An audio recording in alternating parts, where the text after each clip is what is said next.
17 বছরের একটা ছেলে সবে ডাক পেয়েছেন জাতীয় দলে। আক্রমণাত্মক ব্যাটিংয়ের পুরস্কার স্বরূপ খুলে যায় 2007 ওয়ার্ল্ড কাপের দরজা।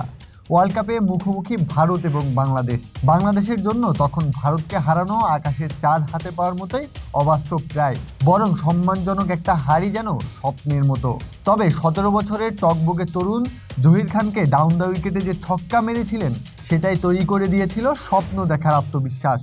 ভারত হেরেছিল 5 উইকেটে, আর সেই ছোট ছেলেটি জানান দিয়েছিল ছোট থেকেই তো শুরু হয়। সালটা 2010, লন্ডনের লর্ডসে ইংল্যান্ডের মুখোমুখি বাংলাদেশ। দ্বিতীয় ইনিংসে তামিম ইকবাল 15-4 আর 2-6-এর সাহায্যে 100 বলে খেললেন 103 রানের ঝলমলে ইনিংস। নাম লেখালেন লর্ডসের অনার্স বোর্ডে।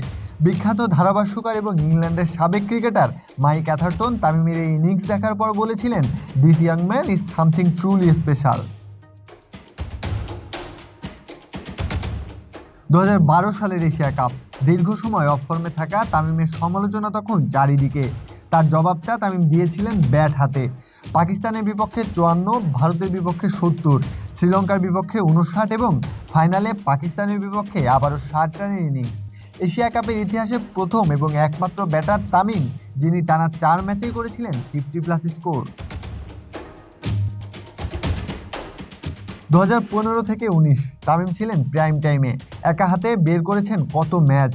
2018 সালের এশিয়া কাপে শ্রীলঙ্কার বিপক্ষে ভাঙা হাত নিয়ে যেন জোড়া লাগিয়েছিলেন বাংলাদেশের স্বপ্ন। তার এই বীরত্ব দেশের ক্রিকেট মনে রাখবে, কুর্নিশ জানাবে বহুকাল। টিভি সেট থেকে চায়ের দোকান, একটা সময় ব্যাটে নামলেই তাকে বলা হতো বুম বুম তামিম ইকবাল। বয়সটা পেরিয়েছে, ব্যাট বল তুলে রেখেছেন। তবে দেশের ক্রিকেট তাকে যা দিয়ে গেছেন তার জন্য নামটা আজীবন স্মরণীয় হয়েই থাকবে। শুভ জন্মদিন তামিম ইকবাল খান। প্রত্যয় কাব্য, বিডি আর্কাইভ।